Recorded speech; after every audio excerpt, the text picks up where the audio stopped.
আসসালামু আলাইকুম। LB24-এর ভিউয়ার্স আপনাদের সবাইকে জানাচ্ছি LB24-এর স্টুডিও থেকে প্রাণ ঢালার শুভেচ্ছা। আসসালামু আলাইকুম রহমতুল্লাহি ওয়া বারাকাতুহু। আশা করি আপনারা যে যেখানে আছেন সকলে ভালো এবং সুস্থ আছেন। আজকের বিশেষ টক শো অনুষ্ঠান পবিত্র সিরাতুন নবী সম্মেলন উপলক্ষে আজকের বিশেষ আলোকপাত। LB24-এর সকল শ্রোতামণ্ডলী আপনারা জানেন আমাদের প্রিয় নবী সাল্লাল্লাহু আলাইহি ওয়াসাল্লাম যে তারিখে জন্মগ্রহণ করেছিলেন এই দুনিয়াতে, সেই একই তারিখে তিনি দুনিয়া ছেড়ে যাওয়ার একই দিন। তাই আমরা বলে থাকি পবিত্র ঈদে মিলাদুন্নবী, আবার এটাকে পবিত্র সিরাতুন নবী সম্মেলন উদযাপন করি। তো আজকে আমরা মূলত আলোচনা শুরু করব পবিত্র সিরাতুন নবী উপলক্ষে বিশেষ আলোচনা অনুষ্ঠান। আমাদের আজকের অনুষ্ঠানের যারা অতিথি তারা আপনাদের LB24-এর আমাদের অনুষ্ঠানে অংশগ্রহণ করে থাকেন। রীতিমতো আজকে আমন্ত্রণ জানিয়েছি। LB24-এর পর্দায় আপনারা দেখবেন সানরাইজ স্পেকট্রাম বাংলা রেডিও টিভির প্যাট্রন এবং সানরাইজ স্পেকট্রাম পিস হোম, যেটি working for the piece humanity, এটির চেয়ারম্যান এবং কানেক্টিং কমিউনিটির চেয়ারম্যান জনাব মোহাম্মদ আব্দুল মুহিত চৌধুরী। আসসালামু আলাইকুম মুহিত ভাই।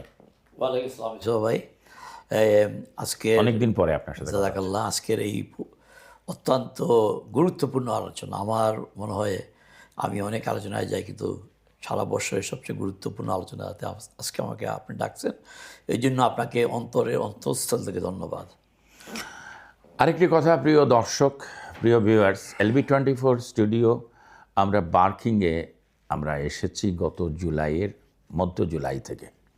আপনারা জানেন LB24-এর স্টুডিও আসার পরে 20শে জুলাই সানরাইজ স্পেকট্রাম বাংলা রেডিও এবং এই অনুষ্ঠানের 32 বছর পূর্তি আমরা এই বার্কিং লাইব্রেরিতে উদযাপন করি। কিন্তু সবচেয়ে বড় কথা হলো LB24 মুভ হয়েছে এই বার্কিং অ্যাড্রেসে, কিন্তু আমি প্রথম টক শো আপনাদের জন্য আজকে নিয়ে এসেছি এই নতুন স্টুডিও থেকে। এটি আমার জন্য একটি বাড়তি পাওনা, কেননা আজকে প্রথম টক শো এই স্টুডিওতে শুরু করছি, এমন একটি টক শো যেটি আমাদের প্রিয় নবী সাল্লাল্লাহু আলাইহি সাল্লামের জীবন নিয়ে আলোচনা করব। আলহামদুলিল্লাহ।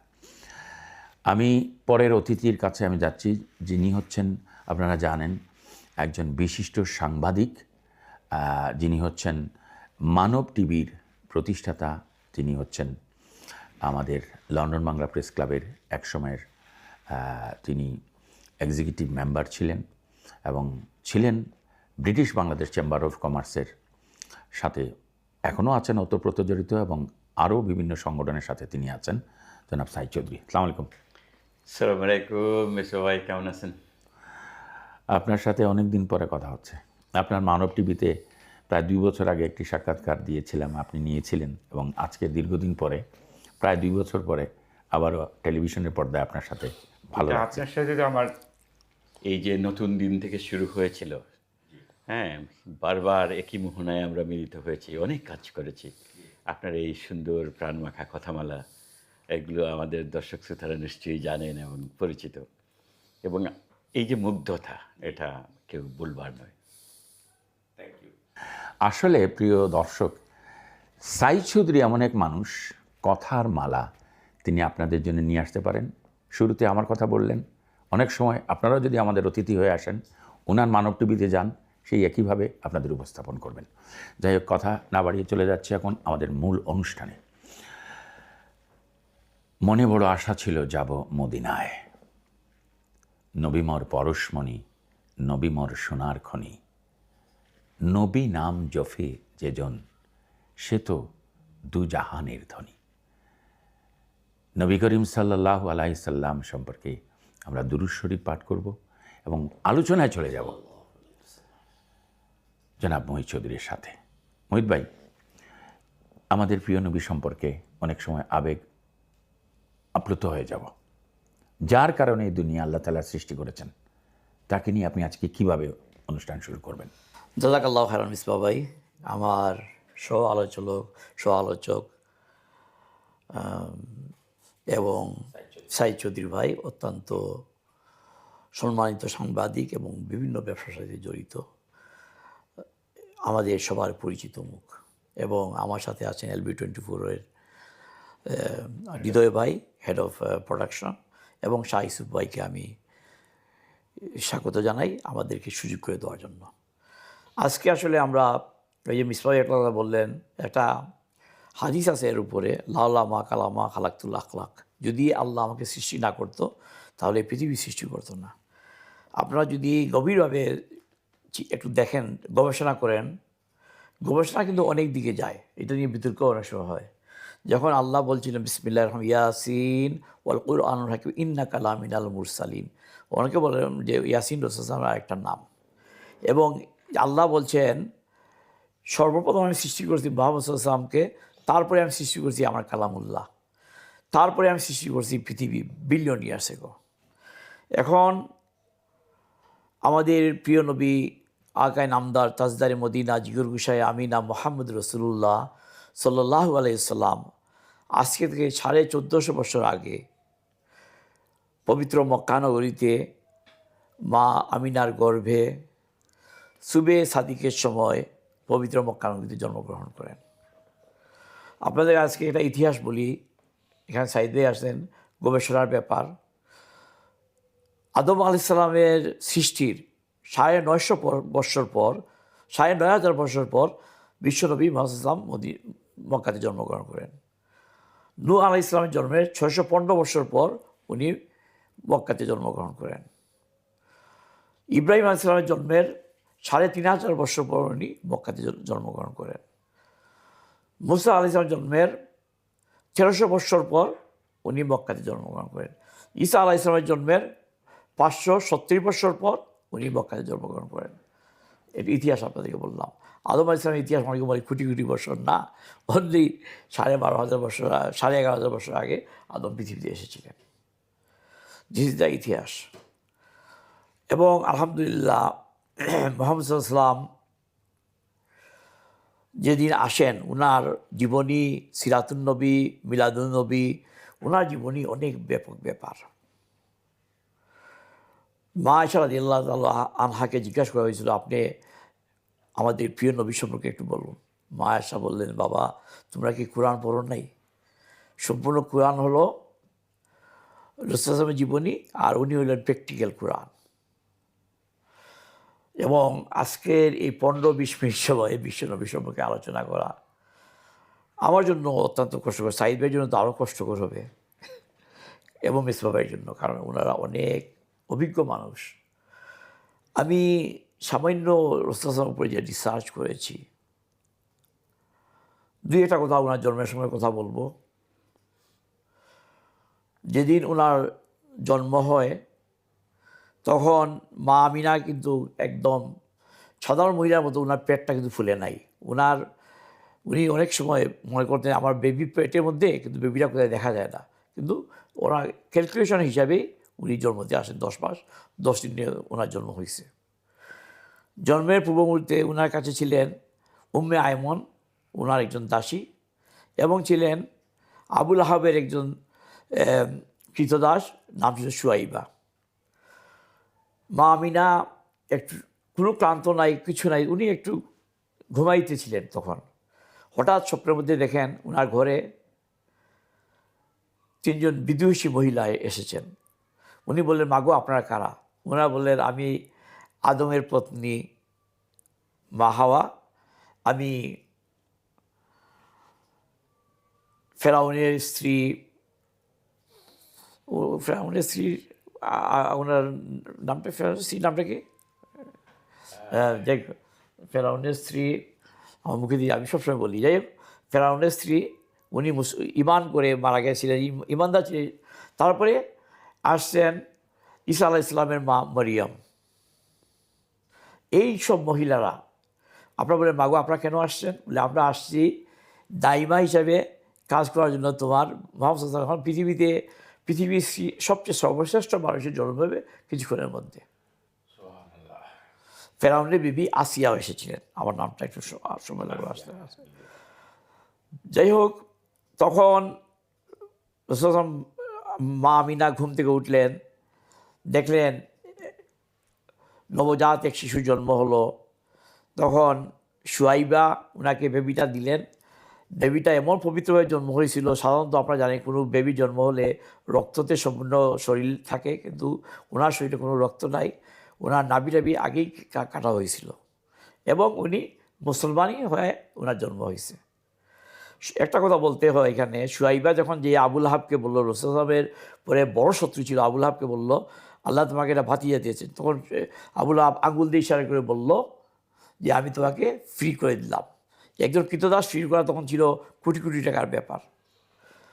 এই জন্য আবুল আহাব যদিও জাহান্নামে যাবে, এভরি মানডে তার আঙ্গুলের মধ্যে আল্লাহ একটা মধু দিবেন, যেটা দিয়ে সে মানডে খুব এনজয় করবে। যাই হোক, বিশ্বনবীর জন্ম কয়েকভাবে ভাগ করা যায়। রাসূল সাল্লাল্লাহু আলাইহি ওয়াসাল্লামের জন্মকে কয়েকভাবে ভাগ করা যায়। একটা হলো মিলাদুন নবী, ওনার জন্ম। আরেকটা হলো রাসূল সাল্লাল্লাহু আলাইহি ওয়াসাল্লামের মক্কি জীবন, যৌবন। এবং আরেকটা হলো রাসূল সাল্লাল্লাহু আলাইহি ওয়াসাল্লামের মক্কায় যখন উনি নবী হিসাবে 40 বছর পরে নবুয়তি পান, তারপরে ওনার জীবনী হলো মেরাজুন নবী। তারপরে হলো রাসূল সাল্লাল্লাহু আলাইহি ওয়াসাল্লামের জীবনে আরেকটা হলো হিজরতুন নবী। তারপরে আসলো গজওয়াতুন নবী, বিশ্বনবী 68টা যুদ্ধে উনি অংশগ্রহণ করেছিলেন। পৃথিবীর যত বড় নেতা আপনাদের সামনে, আপনারা জানেন আমাদের এক নেতা ছিলেন বঙ্গবন্ধু শেখ মুজিবুর রহমান। উনি একটা যুদ্ধ করেছিলেন, তার জন্য অনেকেই তাকে বলে জাতির পিতা। এটা আবার বিতর্কিত ব্যাপার, ওই দিকে আমরা যাব না। মাও সেতুং একটা দেশকে স্টাবলিশ করেছেন, কিন্তু উনি একটা যুদ্ধই করেছিলেন। কিন্তু বঙ্গবন্ধু মুহাম্মদ রাসূলুল্লাহ সাল্লাল্লাহু আলাইহি ওয়াসাল্লাম 68টা যুদ্ধ করেছেন। এর মাঝে 28 যুদ্ধে, 28টা যুদ্ধে উনি নিজে একদম ফিল্ড মার্শাল হিসেবে ছিলেন, বাকিগুলো উনি পরিচালনা করেছেন। বিশ্বনবীর জীবন ছিল অত্যন্ত ব্যস্ত জীবন। ওনার জীবনের উনি 13 বছর মক্কা মুকাররমাতে ছিলেন।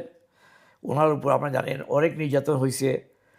যে বছর ওনার মা, ওনার ওয়াইফ খাদিজা কুবরা রাদিয়াল্লাহু তাআলা আনহা মারা গেলেন, তারপরে ওনার চাচা আবু তালেব মারা গেলেন 1 সপ্তাহ পরে, তখন আল্লাহ পাক ওনাকে রাসূলকে মেরাজে নিলেন।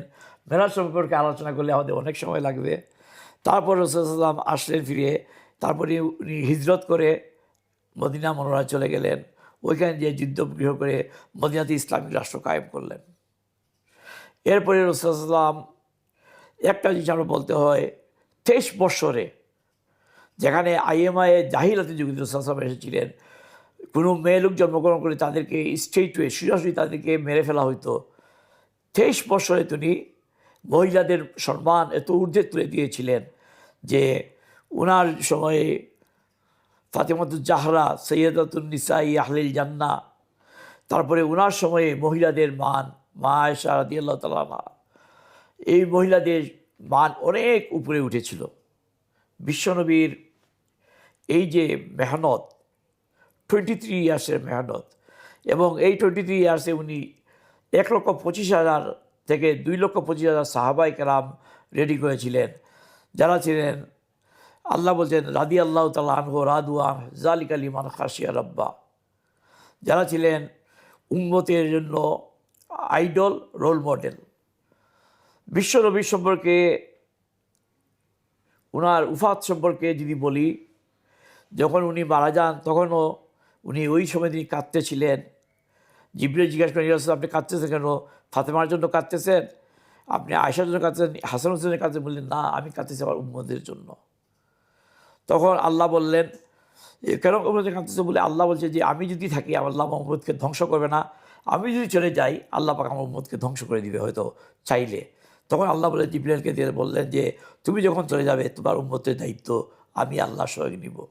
এই জন্য আমি সংক্ষেপে বলতেছি যে আমাদের ভয় করার কোনো কারণ নাই। আল্লাহ কোরআন শরীফে বলছেন ওলা তাহিনু ওলা তাহজানু ও আনতুমুল আলাউনা ইন কুনতুম মুমিনিন, তোমরা যদি ইমানদার হও, মুমিন হও, তোমরা ঘাবড়াইবার কারণ নাই, মনক্ষুণ্ণার কারণ নাই, আমি আল্লাহ তোমাদের সাহায্য করবো। ওখানে হাক্কুন আলাইনা নাসরুল মুমিনিন, আল্লাহর সাহায্য সবসময় আমাদের সাথে আছে ইনশাআল্লাহ।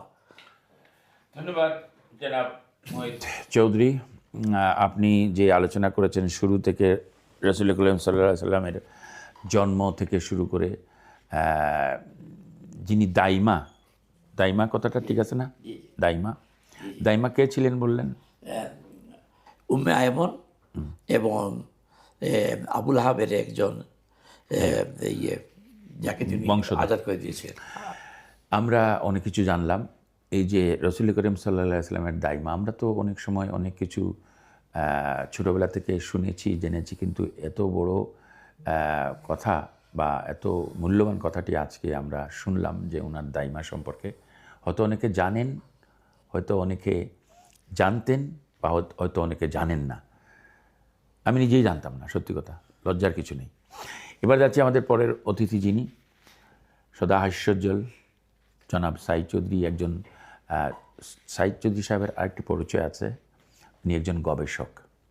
আপনারা জানেন এই কমিউনিটিতে একটি ডাইরেক্টরি উনি বের করেছিলেন, এবং সময় ওনার একটি ম্যাগাজিন, অনেক কিছু, ইউরো বাংলার পেপারের তিনি নির্বাহী সম্পাদক ছিলেন। জনাব সাইদ চৌধুরী, নবী করিম সাল্লাল্লাহু আলাইহি সাল্লাম, নবী করিম সাল্লাল্লাহু আলাইহি সাল্লাম সম্পর্কে আপনি কিভাবে আজকের আলোকপাত শুরু করবেন, আপনার বক্তব্য? যদিও আমাদের এই আলোচনা ঘন্টার পর ঘন্টা আমরা করতে পারি, কিন্তু দিনের পর দিন, কিন্তু টিভির একটা সময় আছে, আপনি জানেন যে আমাদের সময়টা আর মাত্র 5 থেকে 6 মিনিটের মধ্যে আমাদের অনুষ্ঠানে শেষ করতে হবে। অনেক ধন্যবাদ মিসবা ভাই। আমরা যখন আল্লাহ রসুল সাল্লাল্লাহু আলাইহি সাল্লাম সম্পর্কে কথা বলবো, যেন আমরা তার জীবনের যেদিকে তাকাবো শিক্ষণীয়। কিন্তু মোটা দাগে যদি আমি এই আধুনিক যুগ জিজ্ঞাসা ও জবাবের আলোকে কথা বলি, তাহলে যারা উন্নত জীবনবোধ, যেটা মানুষের জীবনের সব কিছু কিন্তু ম্যানেজমেন্ট, সব কিছুতে সুপরিকল্পিত চলার নামই সুন্দর জীবন।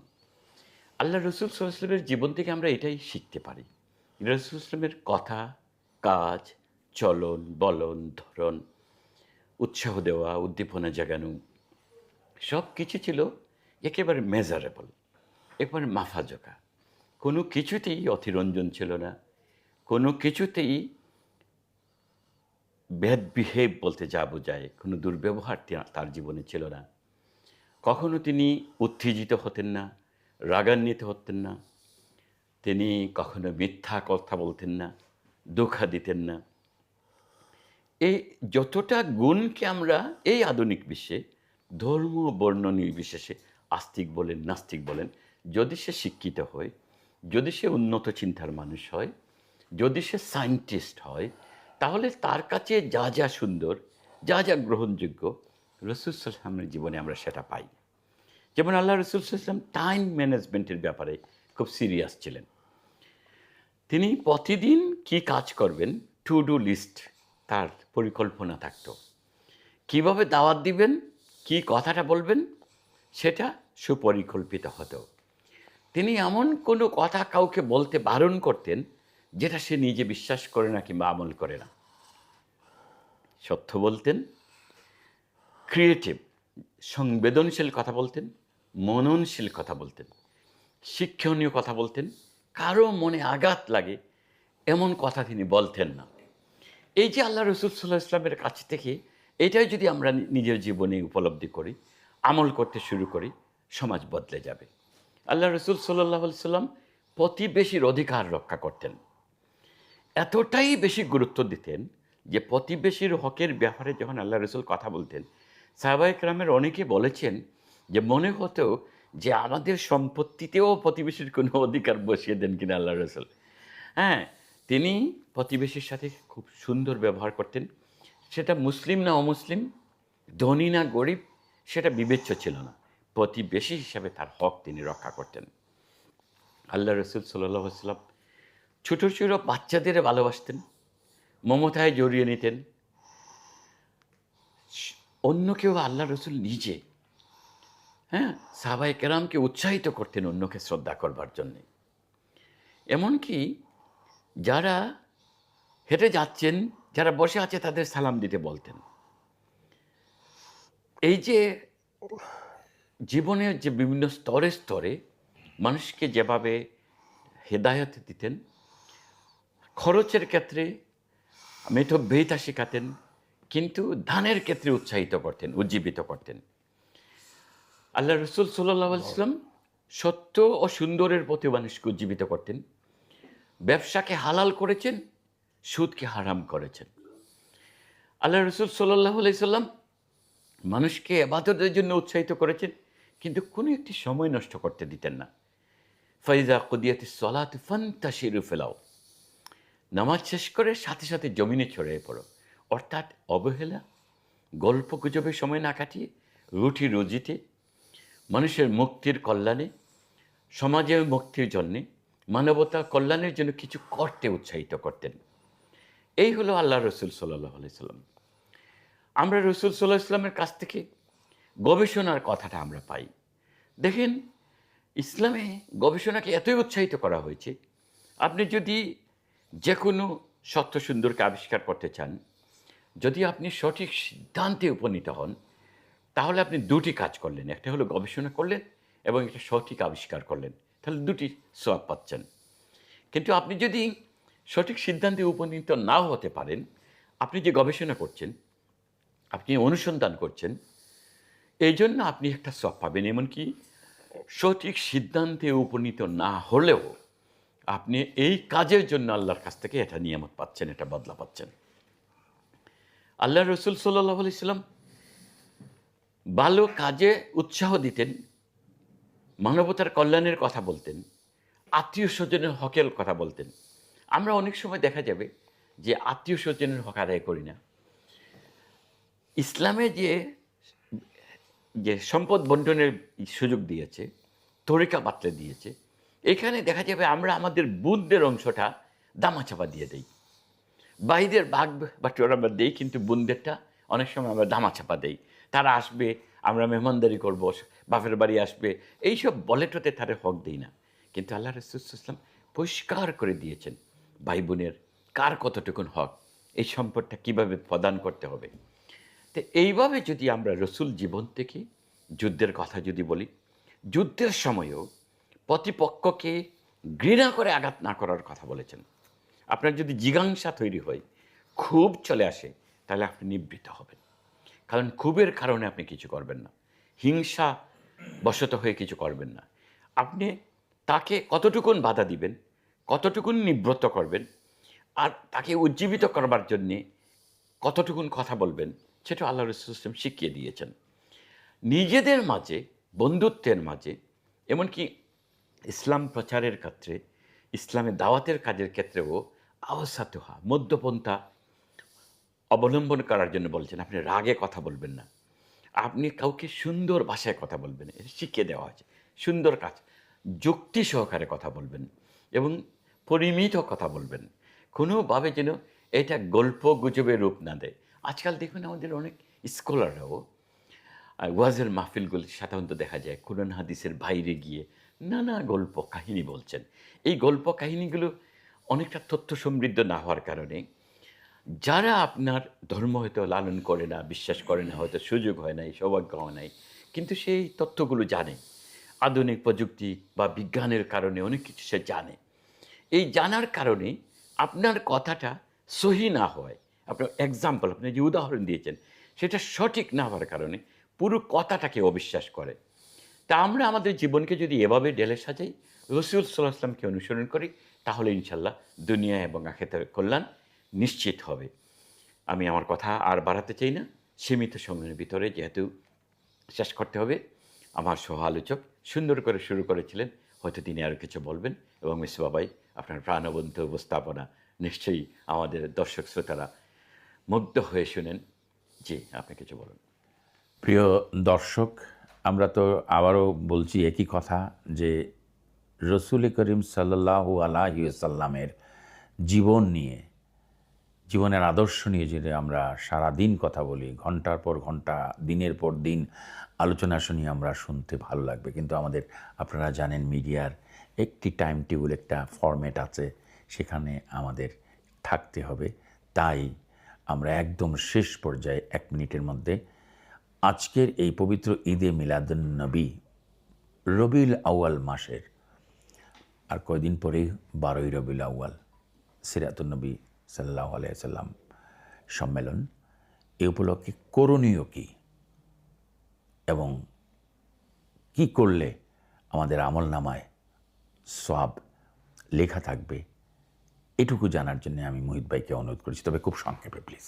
থ্যাংক ইউ মিসবা ভাই। আসলে আমরা আমাদের সাইদ চৌধুরী ভাই এবং মিসবা ভাই, হ্যাঁ আপনার আমাদের এক সাহাবী রাসূলুল্লাহ জিজ্ঞাসা করেছিলেন যে আমি যদি ফরজ নামাজ পড়ে দুরূদ শরীফ পড়ি কতবার পড়ব? 100 বার পড়ব। বললেন পড়তে পারবা? তিনি বললেন আমি যদি ফরজ নামাজ পড়ে 2 ঘন্টা পড়ি, রাসূলুল্লাহ পড়তে পারবা? তারপরে বললেন ফরজ নামাজ পড়ে সারাদিন যদি দুরূদ শরীফ পড়ি, তাও তুমি পড়তে পারবা। রাসূলুল্লাহ সাল্লাল্লাহু আলাইহি দুরূদ শরীফ পড়া, আল্লাহ কোরআন শরীফে বলছে ইন্নাল্লাহা ওয়া মালাইকাতাহু ইসাল্লুনা আলান নবী ইয়া আইয়ুহাল্লাযীনা আমানু সাল্লু আলাইহি ওয়া সাল্লিমু তাসলিমা। হে ঈমানদাররা, তোমরা আমার নবীর উপরে দুরূদ শরীফ পড়ো। আমরা জানি দুরূদে ইব্রাহিম আল্লাহুম্মা সাল্লি আলা মুহাম্মদ ওয়া আলি মুহাম্মদ কামা সাল্লাইতা আলা ইব্রাহিম ওয়া আলি ইব্রাহিম ইন্নাকা হামিদুম মাজিদ। বিশ্বনবী স্বয়ং এই যে ঈমানদার হিসেবে উনিও দুরূদ শরীফ পড়তে হয়েছে। বিশ্বনবীর উপর দুরূদ শরীফ পড়াটা, এটা আল্লাহ নিজে বলছেন, আমি নিজে পড়ি, ফেরেশতারা পড়ে, তোমরা নামাজে পড়ো। বিশ্বনবী যে ঈমানদার হিসেবে উনি নিজেও পড়েন। এবং একদিন জিবরিল আমিন বসে মদিনাতুল মুনাওয়ারা বসে আসছিলেন, বললেন ইয়া রাসূলুল্লাহ সাল্লাল্লাহু আলাইহি সাহারা মরুভূমিতে কতখানা বালু আছে আমি গুনতে পারি, 7 সমুদ্র তীরে কত ড্রপ পানি আছে আমি গুনতে পারি, কিন্তু যখন কেউ বলে আল্লাহুম্মা সাল্লি আলা মুহাম্মদ ওয়া আলি মুহাম্মদ কামা সাল্লাইতা আলা ইব্রাহিম ওয়া আলি ইব্রাহিম ইন্নাকা হামিদুম মাজিদ, আল্লাহ তাকে এত ব্লেসিং দেন আমি গণে শেষ করতে পারি না। এই মাসে আমি বলবো আপনারা আমরা সবাই বেশি করে দুরূদ শরীফ পড়ি, বেশি করে আস্তাগফির পড়ি, এবং আমাদের মা বাবার জন্য আমরা দুরূদ শরীফ পড়ে পাঠাই, আমাদের বিশ্বনবীর জন্য বেশি করে দুরূদ শরীফ, এবং আমরা নামাজগুলা রেগুলারাইজ করি। ভাই যে বলছেন যে বিশ্বনবীর এই যে ত্যাগের মধ্যে যে ইসলাম এসেছিল, রাসূলুল্লাহর আদর্শকে আমরা পরিপূর্ণ বাস্তবায়িত করি, আমরা পরিপূর্ণভাবে ইসলামে ঢুকি, আমরা ইসলামের উপরে সবাই স্টাডি করি, লেখাপড়া করি, এবং আমরা সবাই আমি বলবো যে আমরা ইসলামের ছাত্র হিসেবে যারা আমাদের চেয়ে বেশি জানে তাদের থেকে আমরা জানার চেষ্টা করি, শেখার চেষ্টা করি, শেখার কোনো শেষ নাই। এবং আমরা কন্টিনিউ আল্লাহ বিজিকিল্লাহি তাতমাইনুল কুলুব, জিকির পড়ব, আল্লাহ জিকির পড়ব, জিকির লা ইলাহা ইল্লাল্লাহ সবচেয়ে বড় জিকির। আমি সবসময় বলি একবার লা ইলাহা ইল্লাল্লাহ বললে আল্লাহ সারা পৃথিবী সদকা করলে যে সওয়াব হয় বেশি সওয়াব দেন, এবং 4000 গুনাহ মাফ করে দেন। আমরা লা ইলাহা ইল্লাল্লাহ বেশি করে জিকির করি, বেশি করে দুরূদ শরীফ পড়ি, 5 ওয়াক্ত নামাজ পড়ি, প্রতিদিন আমরা 1টা লাইন 2টা লাইন মিনিমাম কোরআন শরীফ পড়ি। এইটাই আমার রিকোয়েস্ট সবার কাছে, ইনশাআল্লাহ। ধন্যবাদ জনাব সাইদ চৌধুরী, ধন্যবাদ জনাব মোহাম্মদ আব্দুল মহিদ চৌধুরী। আজকে 2 চৌধুরীকে নিয়ে একটি ভালো অনুষ্ঠান করলাম। বড় ভাই, ধন্যবাদ। প্রিয় দর্শক, আমাদের আজকের টক শো এই পর্যায়ে আপনাদের কাছ থেকে বিদায় নিচ্ছি। আবারও অন্য কোনো অনুষ্ঠান নিয়ে আপনাদের মাঝে আসবো। আমি মিসবাহ জামাল। সবাই ভালো থাকুন, সুস্থ থাকুন।